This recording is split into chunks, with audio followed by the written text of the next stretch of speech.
Hi there everyone, thank you so much for coming back to the channel.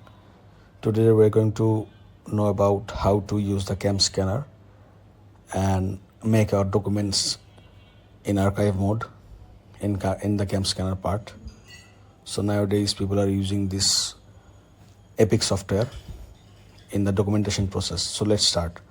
Suppose I have just uh, clicked a picture just in front of the view. We can see that I will just scan this picture through CamScanner. So for that we have to just press this select button and we have to select CamScanner from here. So automatically CamScanner will draw its own measurement to scan. After that, just click the right sign in the right corner.